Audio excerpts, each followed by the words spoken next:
ये चीज़ें अच्छा है, क्योंकि इंडिया में भी होना चाहिए इसे। मतलब पढ़ाई लिखाई जो करता है उसको जॉब वगैरह करने के मतलब लिए। हाँ, मतलब खुद का खर्चा जो खुद ही निकलता है। इंडिया में तो मतलब कोई लोन लेता है, कोई मम्मी पापा का ऊपर डिपेंड है, हमें पैसा मांगता है हर बट ये महीना। कल्चर ही नहीं है अपने इंडिया में। इंडिया में कोई कल्चर ही पढ़ नहीं रहा है। पढ़ इंडिया रहा में है, पढ़ाना रहता है तो पढ़ना है। हाँ वो पढ़ रहा तो सिर्फ पढ़ ही रहा है, पढ़ ही रहा वो जॉब वगैरह करता ही नहीं। हाँ, पढ़ाई होने के खत्म होने के बाद ही सोचेगा जॉब के लिए इंडिया में। हाँ अभी पढ़ाई खत्म हो गया, अभी जॉब के लिए ढूंढते हैं।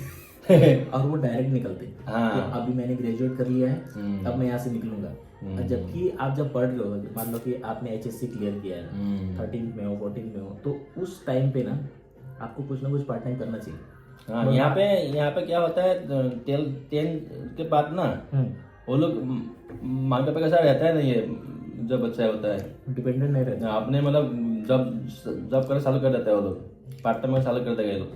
तो ये तो अच्छा है। हाँ इस हिसाब से वो लड़का डिपेंडेंट हो रहा है। हाँ, उस खुद अपने क्लास ऊपर। 10 पास हो गया, लेकिन लड़का माँ बाप के साथ नहीं रहता है, वो अपने जब होना चालू कर देगा वो। और अपना कमाएगा। हाँ, अपना अपनी life जी कमाएगा, रहा है। अपना लाइफ जिएगा वो। अभी रिसेंटली मैं जब एक बैंक में गया था, तो एक लड़की थी वहाँ पे और वो इंटर्नशिप कर रही थी। तो बोली मैं 1 महीना यहाँ पे इंटर्नशिप करूँगी।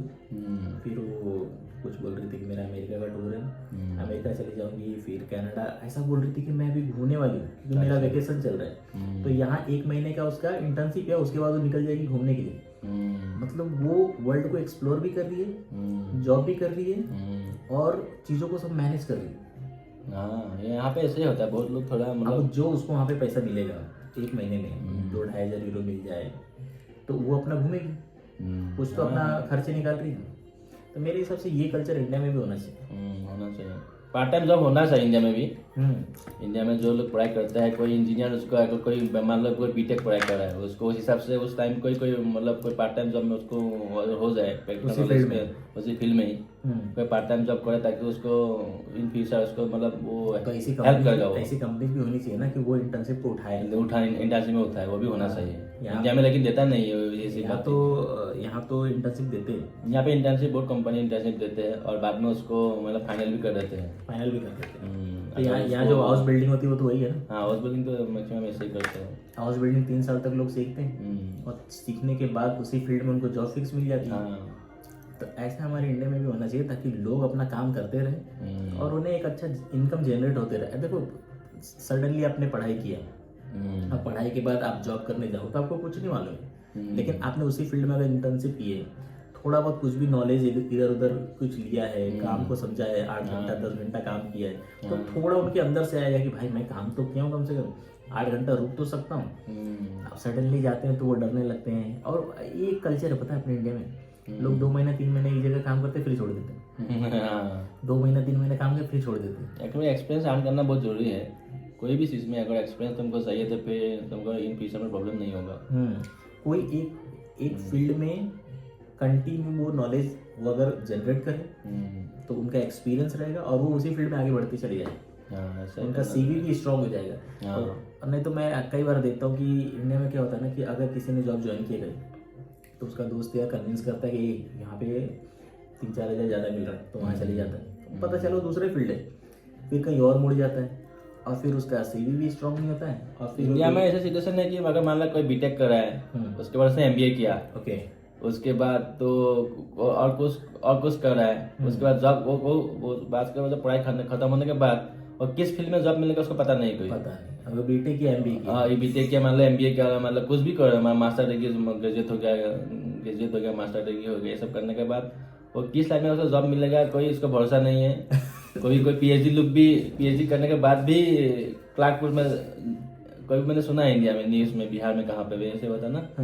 पीएचडी लोग करने के बाद भी जो क्लार्क जॉब के लिए अप्लाई कर रहा है। बताओ, पीएचडी करने के बाद क्लर्क जॉब के लिए अप्लाई कर रहे हो, मतलब सोचो कि क्लर्क जॉब की क्या रिक्वायरमेंट होती है। क्या रिक्वायरमेंट, 12 पास चाहिए सिर्फ, 12 पास एनफ है एक क्लर्क के लिए। अरे 10वीं पास एनफ है यार क्लर्क के लिए, उसके लिए पीएचडी बंदा अप्लाई कर रहा है। मतलब सोचो कि हमारी कंट्री में जॉब है ही नहीं, या फिर उसको सेंस ही नहीं कि कहाँ अप्लाई करना है, सही गाइडेंस नहीं है। बहुत लोग मतलब प्रॉब्लम सब वही है। पता है अपनी यूरोपियन कंट्री में अगर एक बंदे के सीवी में अगर 7-8 साल का एक्सपीरियंस हो और उस कंपनी की रिक्वायरमेंट हो कि हमें हार्डली 2 साल या 3 साल का ही एक्सपीरियंस ले सकते हैं, तो वो 7-8 साल वाले को रिजेक्ट कर देते हैं। हाँ वो बोल देते हैं कि नहीं भाई, आपके पास तो 7-8 साल का एक्सपीरियंस है और जब आप सैलरी डिमांड करोगे हम उतना दे नहीं पाएंगे। हाँ, ये और बात तो सेम सही है। सिचुएशन मेरे फ्रेंड के साथ हुआ है, तो उसने अपना एक्सपीरियंस काट दिया, पता है। अच्छा। तो ऐसा होता है। तो यहाँ पे एक चीज़ है कि अगर आपके पास ज़्यादा एक्सपीरियंस है तो उसका पेमेंट मिलेगा ज़्यादा। ऐसा नहीं है कि मतलब 7-8 साल का एक्सपीरियंस है और बिगनर लेवल पे अगर आप ज्वाइन कर रहे हो तो वो लेगा ही नहीं, बोलेगा नहीं इतना एक्सपीरियंस है तो आपको उस हिसाब से सैलरी देना पड़ेगा, और सैलरी देना पड़ेगा तो उनके बजट में नहीं है, हाँ, तो वो ना बोल देते। और कुछ बताए स्टूडेंट लाइफ के बारे में। स्टूडेंट लाइफ में और यही है, और क्या बताएंगे। लेकिन यहाँ में जो स्टूडेंट लाइफ होता है मतलब अलग है, इंडिया जैसे बहुत कंपेयर नहीं कर सकते हैं। इंडिया में तो सिर्फ पढ़ते हैं, मंडे तो एकदम सैटरडे पूरा कॉलेज जाना है, यूनिवर्सिटी जाना है, धड़ाधड़ क्लास पूरा करना है, 6-7 दिन 6 दिन जाना है। 6 दिन जाना है, पूरा एकदम दिन भर पूरा क्लास करना है, 6 घंटा 7 घंटा प्रैक्टिकल करो, थ्योरी करो, उसके बाद रात भर पढ़ाई करो, और एक्स्ट्रा फिर क्लास भी अलग है। एक्स्ट्रा ट्यूशन के तो रहता ही है बीच बीच में।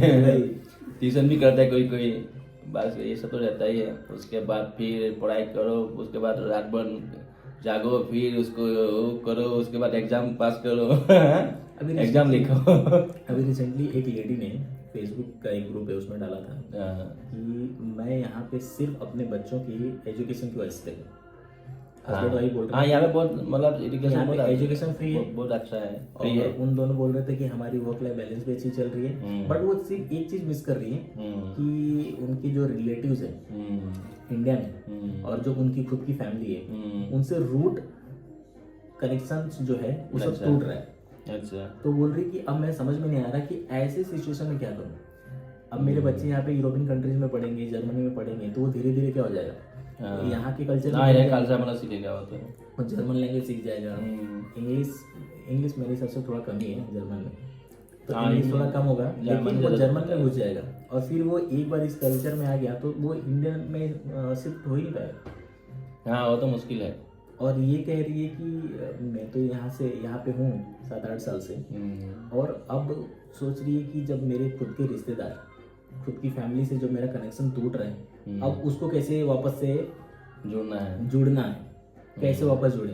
तो अब उसके खुद के लोग याद आ रहे हैं, और इधर बच्चों को सोच रही है कि अगर यहाँ पे बच्चों को मैं पढ़ा देती हूँ तो यूरोपियन कंट्रीज में इनको एक अच्छी जॉब मिल जाएगी और एजुकेशन फ्री है। बट पता है नीचे एक कमेंट में एक बंदे ने लिखा था कि एजुकेशन के पीछे मत उतना ध्यान दो, क्योंकि तुम्हें या फिर तुम्हारे हस्बैंड को जो जॉब मिली है वो इंडियन एजुकेशन के बेस पे मिली है। तो एजुकेशन को उतना ध्यान मत दो, अगर तुम्हें और तुम्हारे हस्बैंड को जॉब मिली है वो इंडियन एजुकेशन ही है। तो कई बार लोग अपनी प्रॉब्लम को फेसबुक पे डालते हैं और कमेंट में ना लोग सही उसको सजेशन भी देते हैं। हाँ, देते हैं, ये तो चलता है आजकल। लोग कैसे कोई सोशल मीडिया बहुत स्ट्रांग है ना आजकल। हाँ, तो ऐसा नहीं है कि मतलब लोग मजाक उड़ा रहे हैं, जेन्युइन लोग उस पर रिप्लाई भी कर रहे हैं कि। और लिंक्डइन आपसे बढ़िया है, अगर तुमको लिंक्डइन में अगर तुम ऐसे करोगे तो बहुत लोग कंपनी वगैरह को जो HR है, जो करियर गाइडेंस देता है, वो लोग बहुत अच्छा सलाह देता है, ऐसे आगे बढ़ो, ऐसे आगे बढ़ो। लिंक्डइन को लेके ना मेरा एक पर्सपेक्टिव है कि मैं जर्मन में देखा हूँ, जितनी भी जर्मन कंपनीज है ना, और जो लिंक्डइन प्रोफाइल पे जो जॉब है 30% ही, 70% जॉब उस कंपनी के खुद की वेबसाइट पे। हाँ, खुद की वेबसाइट में डालते हैं। अगर कोई बैंक है, अगर उस बैंक की अगर कुछ वैकेंसीज होंगे ना तो लिंक्डइन पे बहुत कम होगा, ज़्यादा से ज़्यादा मेजर जो उसकी वैकेंसी होगी ना वो उस कंपनी की, उस बैंक की, उसकी खुद की वेबसाइट पे होगी। ये बहुत लोगों को कम मालूम है। लोग हमेशा लिंक्डइन को लगे रहते हैं, ऑप्टिमाइज करते रहते हैं, सर्च करते रहते हैं, लेकिन आप क्या करो ना, उसके थ्रू आप वेबसाइट पे चले जाओ और वहाँ पे जाके फिल्टर करो तो आपको मिल जाएगा। ऐसा ही होता है मैक्सिमम। और रेफरेंस में भी काम होता है जॉब सर्च करने के लिए। रेफरेंस में तो सबसे बेस्ट काम होता है। तुझे तो रेफरेंस के बेस पे जॉब मिली है। हाँ, रेफरेंस ज़्यादा अच्छा है, अगर तुमको अच्छा रेफरेंस पे मिल गया तो फिर कोई प्रॉब्लम ही नहीं है। वही तो मेरे हिसाब से रेफरेंस भी सबसे बेस्ट। रेफरेंस सबसे बेस्ट है, अगर तुम कंपनी वेबसाइट में देखो, रेफरेंस करो, ऐसे वाला।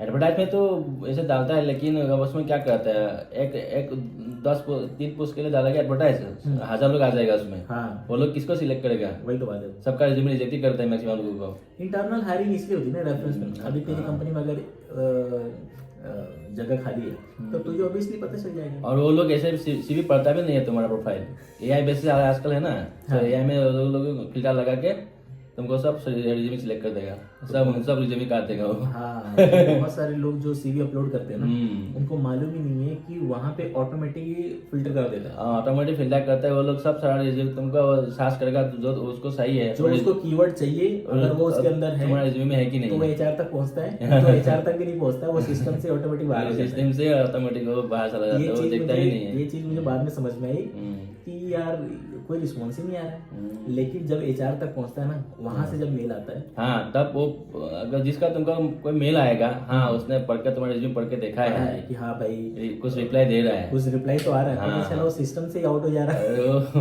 हाँ आजकल तो एआई तो हो गया ना, पूरा एआई जनरेटेड ना, सब कुछ एआई से फिल्टर कर लेते हैं वो लोग। बराबर, सब रिजेक्ट वहाँ तक अच्छा तो पहुँचता ही नहीं है, और इतना रिज्यूमे पढ़ने का उसका टाइम थोड़ी है। टाइम थोड़ी है, एक 3 पोस्ट के लिए 1000 रिज्यूमे आ रहा है, और 1000 रिज्यूमे को पढ़ने के लिए तो उसको 1 हफ्ता निकल जाएगा उसका। एक बंदा यहाँ पे एक दिन में कम से कम 2-3 जॉब तो अप्लाई करता है। हाँ डेफिनेटली, जब भी वो काम से आता है और जब भी उसके पास टाइम है तो वो अप्लाई करता ही करता है। हाँ करता रहता है। मेरा एक फ्रेंड है, अभी उसको लातविया में जॉब मिली थी। लातविया में। अच्छा अच्छा, हाँ तो अब वो सोच रहा है कि लातविया जाऊं कि नहीं जाऊं, तो उसी बीच में और एप्लीकेशन प्रोसेस करता रहा और उसको फाइनली बर्लिन में उसको मिल गया। तो लातविया वाला कैंसिल कर दिया कि अब मैं लातविया नहीं जाऊंगा, मैं बर्लिन में रहता हूँ तो मैं बर्लिन में चले जाऊंगा। हाँ लातविया भी जगह मैंने सुना है ऐसे, ऐसा है लातविया क्या? कंट्री है, बट वहाँ पे उतना पैसा नहीं है। अच्छा। और यहाँ पे सीन ऐसा है कि हम बर्लिन में रहते हैं, तो अगर बर्लिन में जॉब मिलती है या जर्मनी में मिलती है तो साला हम तो यहीं रहते हैं ना, हमारा अनमेल्डन यहाँ पे हमने ऑलरेडी घर वगैरह लेके रखा है, शिफ्ट तो नहीं करना पड़ेगा। तो अभी उसको कॉन्ट्रैक्ट मिल गया, तो शायद अभी वो प्रोसेस शुरू कर दिया ब्लू कार्ड के लिए। एक बार ब्लू कार्ड आ गया फिर करे लैंग्वेज, और उसके बाद पीआर ले। हाँ ब्लू कार्ड आ गया तो फिर सेफ साइड में हो गया वो, उसको तो बाद में हो जाएगा तो। बहुत सारे स्टूडेंट को मैंने देखा यार अनलिमिटेड कॉन्ट्रैक्ट भी मिल जाता है। हाँ कोई कोई कंपनी से देता है, वो कंपनी का ऊपर कंपनी तो कंपनी ऊपर वेरीफाई करते हैं वो। एक बंदा था रेलवे में काम कर रहा था, पार्ट टाइम जॉब कर रहा था, स्टूडेंट है, 6 महीने तक। अच्छा यहाँ का प्रोविजन पीरियड 6 महीने, हाँ 6 महीने प्रोविजन पीरियड होता है। हमारे इंडिया में 3 ही महीना होता है, लेकिन यहाँ पे प्रोविजन पीरियड 6 महीने का होता है। 6 महीने का, इंडिया में 3 महीने होता है वो। जब मैं उसको मिला ना तो उसको बात किया तो बोला कि 6 महीने बाद मेरे को अनलिमिटेड कॉन्ट्रैक्ट दे दिया। तो मैंने बोला वो 6 महीने में तुमको सब कुछ चेक करता है वो लड़का, मतलब कंपनी कल्चर में मिला कि नहीं मिल रहा है, कैसे उसका बिहेवियर कैसा है, कंपनी कल्चर कैसे वो कर रहा है, कैसे बिहेव कर रहा है, कैसे काम करता है, सब कुछ देखता है। अगर 6 महीने के अंदर तुम मतलब उसको अच्छा नहीं लगा तो फिर उसको नहीं रखेंगे वो लोग। और उसको लैंग्वेज आती है और सीख भी दिया अभी तो मतलब काम। हाँ ये बहुत बड़ा अच्छा बात है, अगर जर्मन आ रहा है तो फिर बढ़िया चीज़ है। स्टूडेंट को मेरे हिसाब से 2 ही चीज़ करना चाहिए, एक अपना एजुकेशन करे और लैंग्वेज सीखे, बाद में तुमको जॉब सीकर मिलना ही है। अच्छा, और मैं ये सजेस्ट करूँगा कि इंडिया से अगर आएंगे ना, मतलब वहाँ से मतलब A to A1 जो है ना बेसिक वाला, वहाँ पे सीख के आए हैं। हाँ, अगर बेटा रहेगा, अगर B1 कंप्लीट करके इंडिया से आ रहा है फिर यहाँ पे कोई जॉब प्रॉब्लम ही नहीं होगा। ये आके 1-2 महीने के बाद ही जॉब मिल जाएगा। B1 कंप्लीट करके आए इंडिया में, तब यहाँ पे सब B2 करेंगे बाद में, मतलब थोड़ा B2 थोड़ा हाई B1 हाँ मतलब B1 तक करके आना चाहिए इंडिया से। B1 करके आना चाहिए, एटलीस्ट आप बोल तो पाओ, क्योंकि जब आप बात ही नहीं कर पाओगे ना तो फिर तो बड़ा मुश्किल हो जाता है। हाँ वो थोड़ा प्रॉब्लम है। और ये जर्मन बिल्कुल इंग्लिश नहीं बोलते, मैनेज करने के लिए बोलते हैं, लेकिन उनका प्रायोरिटी होता है जर्मन। इंग्लिश आता है बोलना, ऐसा नहीं कि बोलना आता है, लेकिन ये लोग को तुमको पिछला पहले जर्मन में बोलेगा, मुझे इंग्लिश नहीं आता ऐसे बोलेगा। लेकिन जब इंग्लिश से तुम बात करोगे, हमसे ज्यादा इंग्लिश वो अच्छा बोलता है, लेकिन वो बताता नहीं मैं इंग्लिश जानता हूँ, बोलते नहीं, ऐसे बोलेगा मेरे को नहीं आता इंग्लिश। हमारे भी प्रॉब्लम है मेरे को, तुम जर्मन बोलो। हमारे भी टीम में कुछ यूक्रेनियन है और कुछ रोमानियन है, और डोइच बोलते हैं, जर्मन लैंग्वेज बोलते हैं, बट इंग्लिश का कुछ भी नहीं बोलते भाई, एक वर्ड भी नहीं बोलते। मेरे को तो ये नहीं है कोई लोग है ऐसे, मतलब पता नहीं ये लोग का क्या है, मतलब इंग्लिश से इतना नफरत क्यों है। बट हमारी कंट्री में इंग्लिश का क्या है, इतना बोलबाला कि इंग्लिश चाहिए। हाँ हमको तो अलग है, हमको तो वहाँ पे इंग्लिश जो नहीं बोलता है वो तो लोग ऐसे बोलते हैं कि हाँ उसको पता नहीं क्या समझते हैं। इंडिया का कल्चर अलग है। हमने कौन सी कल्चर एक्सेप्ट कर ली है। ये लोग को अपने लैंग्वेज अपने भाषा को ज्यादा मतलब प्रायोरिटी देते हैं। वही तो है, अगर अपने देश में हिंदी को प्रायोरिटी दें और मोस्ट ऑफ चीजें हिंदी में करें, जैसे ऑफिस वाले हिंदी में बात करें, हाँ उसमें ज़रा डेवलप ज़्यादा होगा। हाँ अगर क्लाइंट इंग्लिश में बात कर रहा है तो इंग्लिश रखो, बट अपना एनवायरनमेंट रखो ना। हम अपनी भाषा की रिस्पेक्ट क्यों नहीं कर रहे? और ऐसे होता है कि मान लो कोई तुमको क्लाइंट है, वो मतलब हर लोग तो इंग्लिश में परफेक्शन नहीं होता ना, किसी किसी को कोई समझ में आता ही नहीं है अगले वो जो अपोजिट पर्सन क्या बोल रहा है, बराबर है। उसको जब भाषा समझ में आएगा तभी तो आशा से सॉल्यूशन देगा ना वो। वही ऐसा नहीं है कि वो लोग को भी उसका सॉल्यूशन पता है उसको, बराबर। लेकिन भाषा की वजह से वो बोल नहीं पाता है आगे। हाँ। कैसे वो समझ में आता है, आधा लाइन बोला, आधा लाइन उसको समझ में नहीं आया। तो उससे अच्छा हिंदी बात करो, कम से कम उसको समझ में आएगा। वही तो ना। तुम्हें क्या चाहिए? तुम्हें end of the day productivity चाहिए ना। वही तो ना। तो हिंदी में बात करो उससे। अब नहीं समझ में आ रही है तो फिर देखो, मुझे चाहिए प्रोडक्टिविटी, हाँ वही तो। कंपनी को चाहिए प्रोडक्टिविटी। अपने भाषा में जो डेवलप होगा दूसरी भाषा में नहीं होगा डेफिनेटली। लैंग्वेज कम्युनिकेशन का वो थोड़ा वैसा नहीं है कि इंग्लिश बोलना है तो अच्छा होगा, इंग्लिश नहीं बोलना तो कितने लोग बोलना चाहते हैं लेकिन बोल नहीं पा रहे। बोल नहीं पाता। तो पेपल का इंडिया में जो था ना, उसका ओनर क्या था उसका, जो बैंक का वो जो वायरल होता है ना उसका वीडियोस, कौन सा वो ओनर था वो? पीपल का ना, पेपल नहीं है वो, कोई बैंक का था ना, भारत पे का जो ओनर था। क्या नाम उसका? नाम बोलूँगा, नाम ही याद नहीं आ रहा उसको तो। उसका एक डायलॉग में दुबला, हाँ रील्स पे, हाँ दुबलापंती ऐसे बोलता है ना, क्या नाम है उसका, नाम नहीं याद नहीं आ रहा यार, नाम याद नहीं आ रहा है तुम्हारा, बताओ। वो ऐसे बोलता है ना, वो कभी इंग्लिश में कोई मीटिंग अटेंड नहीं करता, वो बोलता है अपना लैंग्वेज में हिंदी में करता है वो। तो अच्छा है। मैक्सिमम वो बोलता है ना कोई पॉडकास्ट में। नहीं देखो, हम अपने कल्चर की रिस्पेक्ट नहीं कर रहे। हम कहते हैं कि हमें हमारे कल्चर की रिस्पेक्ट करनी है, हम हिंदी नहीं बोलते। हाँ वो तो बात है ना। सबसे बड़ी चीज तो कल्चर वहीं से शुरू होती है ना, लैंग्वेज से। हाँ। अगर मैं लैंग्वेज ही नहीं बोल पा रहा हूँ, अपने लोगों से कनेक्ट नहीं कर पा रहा हूँ, अब कहीं एक अच्छी मीटिंग हो रही है, पता चलता है कि कोई आया और इंग्लिश में बोल के चला गया, आधे लोग को समझ में, आधा लोग को समझ में नहीं आता, लोग क्या बोल के गया है वो, तो क्या ही मतलब है? ऐसे कोई मतलब नहीं है। तो ये जब साउथ में जब वो लोग अपनी लैंग्वेज में बात करते हैं तो ये लोग अपोज करते हैं कि अरे यार तुम तो अपनी लैंग्वेज में बात कर, अरे तो वो अपनी लैंग्वेज की रिस्पेक्ट कर रहे हैं। ये साउथ इंडियन के पास वो लोग भाषा का वो है, लैंग्वेज का वो लोग को मतलब मानता है। तो ये नहीं लगता कि लैंग्वेज बैरियर ना होने से इंडिया में भी जितने भी अलग अलग स्टेट हैं सब जगह लोग घुस गए हैं? हाँ ऐसे है ये बात। अगर लैंग्वेज बैरियर होता है लाइक मुंबई में एकदम मराठी बोलना ही बोलना है तो जो लोग भी काम कर रहे हैं आपको बिना मराठी के, हम इंटरव्यू ले रहे हैं, बिना मराठी के नहीं चलेगा, तो शायद महाराष्ट्रियन पीपल जो है ना उन बहुत अपर लेवल पे होते हैं हर एक फील्ड में, क्योंकि सारे पोजीशंस उनके होते हैं। हाँ अभी हर जगह ऐसा ही है, जैसे मैं असम में हूँ, असम में भी ऐसे होता है। हाँ तो बाहर का लोग भी काम करता है ना असम में करते भी। हर जगह, तो मुंबई में भी देख लो तुम, मुंबई में तो मुंबई का लोग कितना ज़्यादा, बाहर से लोग ज़्यादा आता है मुंबई से। देखो मैं ये मानता हूँ कि हम इंडिया में कहीं भी घूम सकते हैं, कहीं भी काम कर सकते हैं, बट अगर एक स्टेट है जिस स्टेट में आप हो उस स्टेट की गवर्नमेंट भी है और उस स्टेट में हर एक फील्ड के मतलब अधिकारी होंगे, तो वो अपनी स्टेट को डेवलप करें अपने लोगों के लिए। वही तो। अब पता चला महाराष्ट्र अगर डेवलप हो गया है और महाराष्ट्र में कोई फायदा नहीं हो रहा है, अब फिर क्या फायदा है? तो फिर उन्हें तो गुस्सा आएगा। अभी तो अब उसमें कोई और आके अगर बोले कि नहीं हम इसमें रहो ना, रहने से किसने मना किया, बट उनकी कल्चर की रिस्पेक्ट करो, मतलब उनका तो फायदा होना ही चाहिए। वही तो ना।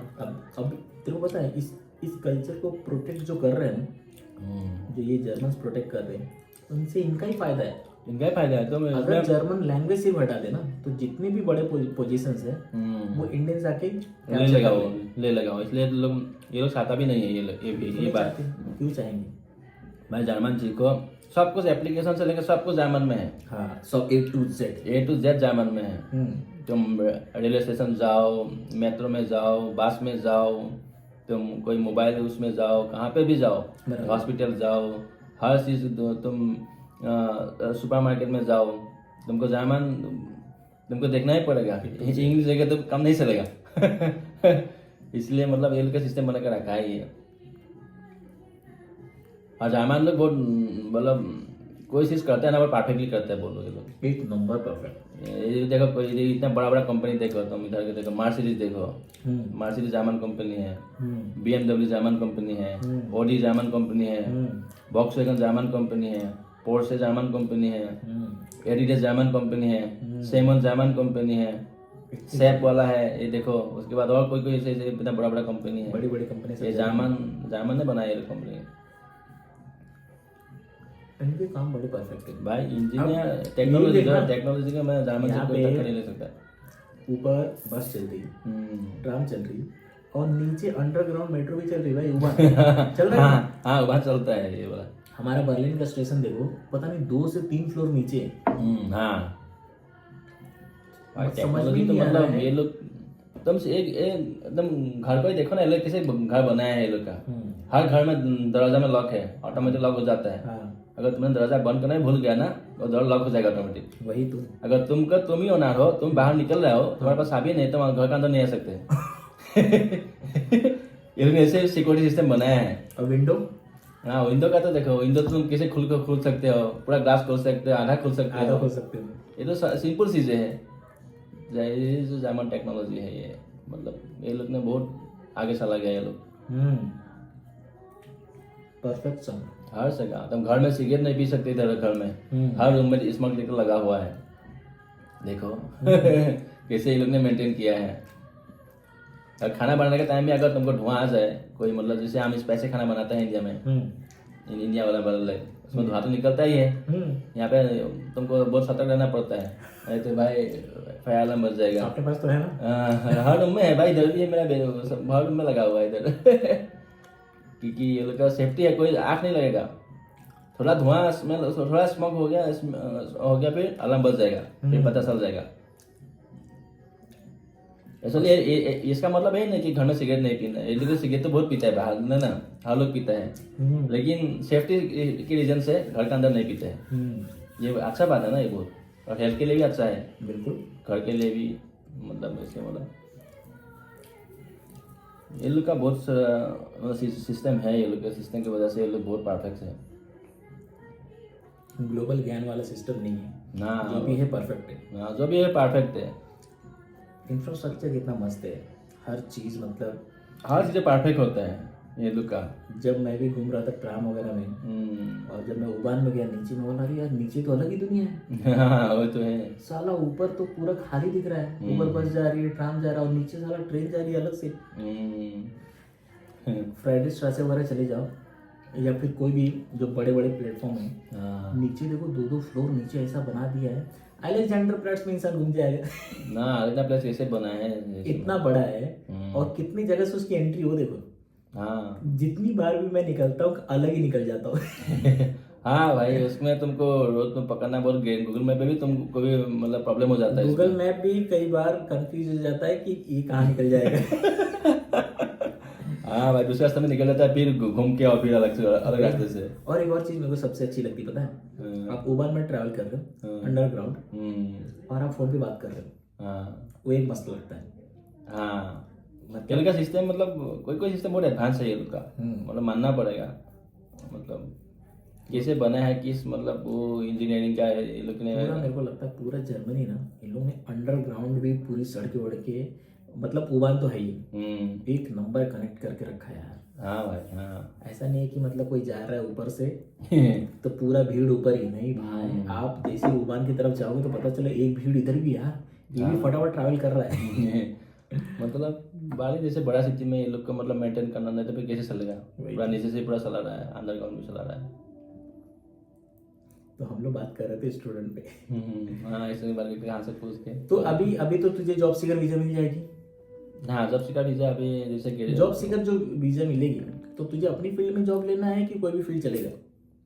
अपने फील्ड में ज़्यादा अच्छा है, तुमको अगर ग्रोथ करना है तो फिर ना ओके, तुमको फिर अपनी फील्ड में जॉब सर्च करना तो ज़्यादा अपनी फील्ड में तुझे फुल टाइम जॉब मिल जाएगी।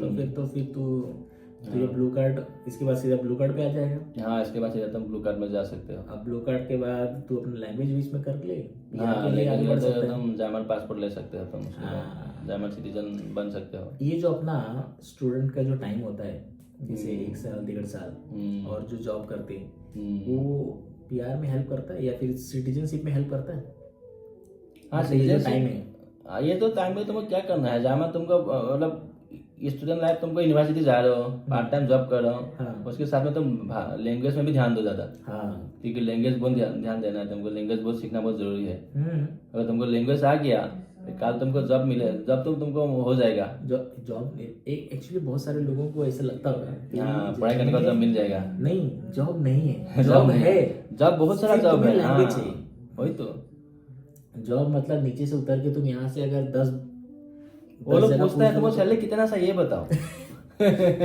उसके बाद नहीं है तुम कितना डिमांड कर रहे हो, हाँ तुम कितना सा ये बताओ। बताओ, तुमको उस हिसाब से तुमको वो भी तो होना चाहिए ना। वही ना, स्किल होनी चाहिए हाँ तुम्हारे इसकी पास। तो होना चाहिए। पैसा का वो बोले वो नहीं नहीं है कि तुमको इतना मुझे पैसा नहीं दे रहे हैं, वो बात नहीं है। तुमको एक्सपेक्टेशन से ज्यादा ही सैलरी तुमको ऑफर करेगा वो, अगर तुमको आप तुमके पास अच्छा मतलब सही स्किल है तुम्हारे पास, ऐसा मतलब यह है। स्किल है तो सैलरी देने के लिए हाँ तो भाई, तैयार है। तो कंपनी नहीं पूछेगा तुमको इतना सैलरी, तुमको इतना ही दूंगा। हाँ। बार्गेनिंग करते रहेगा, ऐसे नहीं है भाई। इसके लिए तो फिर तुम बोलो। बट लेकिन इन लोग प्रोसेस में टाइम भी बहुत लेते हैं, इंटरव्यू करते करते कम से कम 1 महीना इंटरव्यू लेते हैं। हाँ एल का थोड़ा जामन का थोड़ा प्रोसेस थोड़ा हर अलग चीज है। का अपॉइंटमेंट है यार। हाँ। आज एक इंटरव्यू हुआ, अगला इंटरव्यू अगले वीक कर देंगे, हाँ, अगले फिर week कर अगला देंगे। इंटरव्यू अगले वीक कर देंगे। और सब सिस्टम में देखिए लोग का मतलब ऐसा नहीं है। हर सिस्टम में तुमको अपॉइंटमेंट इधर करना ही पड़ता है। वो कैलेंडर में पूरा कैलेंडर चेक करते हैं लोग। मेरा एक साथ में काम करता है, तो वो जॉब के लिए अप्लाई किया था, तो उसका फर्स्ट इंटरव्यू शेड्यूल हुआ, तो HR राउंड हुआ, अच्छा। फिर अगला राउंड नेक्स्ट वीक कर दिया। हम्म शायद उसका कोई बॉस लेने वाला था। अब कुछ टेक्निकली फेलियर आ गया, फिर अगला अपॉइंटमेंट 1 वीक बाद दे दिया। हाँ ये का थोड़ा सिस्टम थोड़ा ऐसे है ये लोग। और पेपर पे बहुत बिलीव करता है ये लोग। पेपर पे, हाँ पेपर तुमको तो परफेक्ट होना चाहिए जामन पे, कोई भी हो गया ना पेपर वगैरह, ये लोग का ज़्यादा पेपर पे भरोसा करता है। कोई भी चीज़ें हो गया, तुम अपॉइंटमेंट हो गया, कुछ भी हो गया, पेपर ठीक है तो फिर तो एम्बेसी में जाओ वीजा के लिए, कुछ भी हो गया पेपर चेक करते ज़्यादा सब। पेपर परफेक्ट है, परफेक्ट। अभी भी ये लोग का जगह घर पे कितना तुमको बॉक्स में कितना आता है। अरे मत पूछ यार। कितना सीधी आता है तुम्हारे पास। बहुत, कम से कम 1 महीने में हाँ अगर कुछ नया कर दिया तो फिर कंटिन्यू, बाकी हर महीने स्टेटमेंट हो गया, हाँ ऐसे salary वगैरह slip हो आएगा, गया, ये सब मेल बॉक्स में अपने आएगा। इंश्योरेंस का हो गया, वो सब पेपर तो हर महीने आता ही है। रेडियो टैक्स हो गया। रेडियो टैक्स हो गया, हाँ और बाकी जो हम ऑनलाइन शॉपिंग करते हो तो आता ही है। हाँ वो तो है। लेकिन सिस्टम अच्छा बनाया है ये लोग ने, पूरा परफेक्ट बनाया सिस्टम। अभी मैंने नया फ़ोन लिया, हम्म तो मैंने एप्लीकेशन चेंज किया, अच्छा। मतलब पुराने फ़ोन से नए फ़ोन में आया, तो भाई 2-3 पेपर उसके आ गए, क्योंकि वो चालू नहीं होता बिना वहाँ से जो कोड वोड देते हैं ना। हाँ चालू नहीं होता है वो वो तो, चालू नहीं होता है। मतलब प्रोटेक्टेड है। इधर सिम का भी प्रोटेक्टेड है ना। अगर तुम सिम का अपना फोन में तुम फोन ऑफ हो जाता है, बिना पासपोर्ट के बिना तुम्हारा सिम नहीं खुलता। खुलता नहीं है। ये बहुत अच्छा चीज है। इंडिया में तो तुमको बहुत केस होता है ना ऐसे, मेरा सिम चोरी हो गया, उसको फिर जाके तुम कॉल करके फिर उसको बंद करना पड़ता है। बराबर अगर कोई गलत इस्तेमाल भी करता है, बराबर। अगर बाहर तुमने कॉल बंद नहीं कर पा रहा है, तुमको 3 घंटे बाद पता चला किसी को कॉल लगा दिया, किसी को किसे कर दिया। बहुत सारा ऐसे होता है ना ये गलत इस्तेमाल इंडिया में। ये स्टार्टिंग में जब मैं आया था ना, हाँ तो फोन बंद हुआ, हाँ। और जब मैंने चालू किया तो लॉक हो गया। हाँ भाई, वो पासवर्ड कोड याद रखना बहुत जरूरी है। तो वो पासवर्ड मतलब समझ लो कि मतलब जामान लोग सिक्योरिटी का बहुत ध्यान रखता है। Security हर नहीं चीज करना सिक्योरिटी, हर चीज सिक्योरिटी। तुम अपना घर में तुम घुस नहीं सकते। तुम खुद ही मालिक हो घर का। अगर दरवाजा कस हो गया, बाई चांस तुम्हें चाबी लेना भूल गया ना, मैं मेरा घर की बात कर रहा हूँ, मैं नीचे जा रहा हूँ, बाई चांस मैं चाबी लेके नहीं गया हूँ, दरवाजा लॉक लॉक हो हो गया, गया, लॉक हो गया। भाई तुम बाहर ही खड़ा रहो। वही ना। तुम घर का मालिक हो, तुम भी आ नहीं सकते। बाकी लोग तो दूर की बात है। बाकी लोग कैसे आएंगे? कोई वही ना। मतलब अरे तुम चाबी नहीं तो तुम मेन गेट से अंदर नहीं आ हाँ, सकते। मेन गेट से अंदर नहीं आ सकते तुमको। मतलब इतना सेफ्टी है, सिक्योरिटी है ये लोग का, लेकिन बहुत बढ़िया बनाया है। इंडिया में हर जगह सिक्योरिटी गार्ड रहता है, यहाँ पे कहाँ सिक्योरिटी गार्ड देखा है तुमने? कोई सिक्योरिटी गार्ड नहीं है। सिक्योरिटी गार्ड नहीं है, सब सिस्टम पे। सब सिस्टम पे है। तुमको किसी को मिलना आता है, फिर गेट में तुम उसको बेल बजाओ, फिर वो सामने वाला कॉल उठाएगा, कॉल उठाएगा, तुम बात करो, फिर वो यहाँ से तुम लॉक खोल सकते हो। यहाँ से लॉक खोल सकते हो, बराबर। तो अपना रूम से नीचे का गेट का लॉक खोल सकते हो। देखो अपना घर में कितना टेक्नोलॉजी ने यूज किया है, जो इंडिया में बड़ा बड़ा ऑफिस में भी ऐसे नहीं होता है। नहीं है। वहाँ तो हाँ, फिर सिक्योरिटी आगे खुलना पड़ता है, ऐसे बोला है सिक्योरिटी सिस्टम। ये यहाँ पे एक सिंपल घर में इतना सिक्योरिटी सिस्टम रखा हुआ है ये लोग ने। कोई बाई चांस तुमको कोई घुस गया अंदर में, वो बाहर नहीं जा सकते। अब जब सपोज कि अगर तू यहाँ से चले जाता बाहर, तो मैं बाहर नहीं निकल सकता, नहीं क्योंकि मेरे पास चाबी नहीं है। चाबी नहीं है। अगर मैं बाहर गया तो फिर मैं अंदर नहीं आ सकता। अंदर नहीं आ सकता, तुम फंस गया। डेफिनेटली इसीलिए यहाँ पे मतलब सिस्टम बहुत बढ़िया बनाया है लोग ने। बट टेक्नोलॉजी, जामा टेक्नोलॉजी मानना पड़ेगा, वो तो है, वही सिस्टम है। अच्छा बात है, ये लोग इसलिए आगे जा रहे हैं ना, ये लोग डेवलप कर रहे हैं। वर्ल्ड की 3rd लार्जेस्ट इकोनॉमी ऐसी है, एक छोटी सी कंट्री है, वर्ल्ड की 3rd लार्जेस्ट इकोनॉमी। अच्छा तेरे को पता है यूरोपियन कंट्री में जर्मनी को न्यूयॉर्क बोलते हैं। जर्मनी पूरा मिडिल में, यूरोप का मिडिल में है ना, मिडिल में। ये पूरा बिजनेस हाथ जैसा ही है पूरा इसके यूरोप का। यूरोप में तो जर्मनी अगर तो फिर हर जगह तुम जा सकते थे, पूरा एकदम सेंटर में है। और अपना बर्लिन से तो पूरा यूरोप कवर होता है भाई, जहाँ भी जाना सब कनेक्टेड है, सब कनेक्टेड है। नेदरलैंड जाओ, स्विट्जरलैंड जाओ, इटली जाओ, सब जगह, हर जगह, हर तुम यूरोपियन कंट्री जा सकते हो इधर से। कोई ऐसा स्टूडेंट नहीं होगा जो कम से कम 4-5 कंट्री ना विजिट किया हो। हाँ, यूरोप में जो जर्मनी में आएगा तो घूमेंगे, क्योंकि सब बगल में ही है, सब बगल में है। 2-3 घंटे का रास्ता है, 2-3 घंटे का ट्रेन पकड़ लो 3 घंटे में पहुंच जाते हैं नेदरलैंड। अब प्लेन की भी टिकट सस्ते हैं। हाँ, प्लेन अगर 15-20 दिन पहले निकाले ना 6,000-7,000 हाँ, 6,000 आने में तुम लंदन से कोई एम्स्टर्डम जा सकते हो, पेरिस जा सकते हो।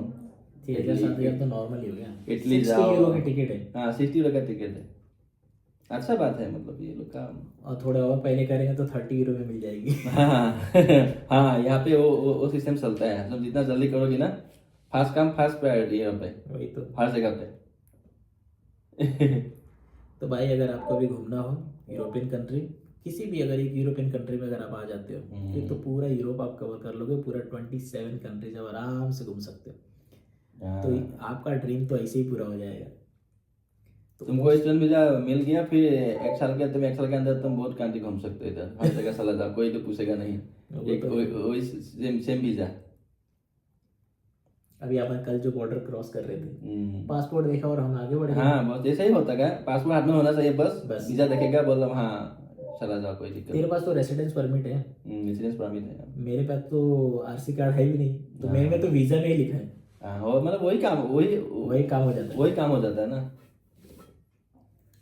ये एक फायदा है यार। ये लोग का मतलब यूरोपियन यूनियन के लिए ये लोग ये बात अच्छा है, तो मैं वीजा लगाओ, हर जगह घूमो पूरे 27 कंट्री में। और जहाँ पे भी तुम एंट्री करो उसके बाद तो वो दोबारा एंट्री करना जरूरत नहीं है। जैसे तुम जर्मनी आ रहे हो, तुम जब पोलैंड से तुमको या मतलब वार्सो से तुमको फ्लाइट है, वार्सो में तुमको एग्जिट हो गया, फिर जर्मनी में तुमको पूछेगा ही नहीं, मतलब वहाँ पे तुमको एंट्री हो गया यूरोप में, बराबर। तुम कहाँ पे स्टम्प लगाओ, कोई फर्क नहीं पड़ता है। मैं पहला दिन ऐसे आया था, ऐसे हुआ था, मैं पोलैंड होके आया था ना घर से आने के टाइम, वहाँ पे तो स्टम्प लगा दिया है। फिर जर्मनी में बर्लिन से जब बाहर निकल रहा हूँ, तो ये तो कोई पूछने वाला तो है नहीं। मैं बोला स्टम्प कहाँ लगाना है, सीधा बाहर निकल गया। पुलिस की जाकर पूछा, मतलब कोई प्रॉब्लम ना हो जाए बाद में। मैं बोला कोई प्रॉब्लम तो हो सके, मतलब कैसे आदमी बाहर जा सकता है बिना स्टम्प के बिना, बराबर। तब मुझे उसने बोला तुम्हारा पासपोर्ट देखा, बोलते मैंने पासपोर्ट देखा, बोला हो गया यार तुम्हारा। तब मैं समझ गया, अच्छा वहाँ पे पोलैंड में लगाया है ना वार्सो में स्टम्प, तुम्हें एंट्री हो गया यूरोप में, मतलब यूरोप बस में कहीं भी हो गया तो हाँ, मतलब कहाँ पे भी सब एंट्री करो, कोई प्रॉब्लम नहीं है, उसके बाद तुम चला जाओ। तो ये तो अच्छी चीज है, ये चीज बढ़िया चीज है ये लोग का। तो आज के लिए फिलहाल यहीं पे स्टॉप करते हैं, आगे मिलेंगे अगले वीक, तब तक के लिए चाओ।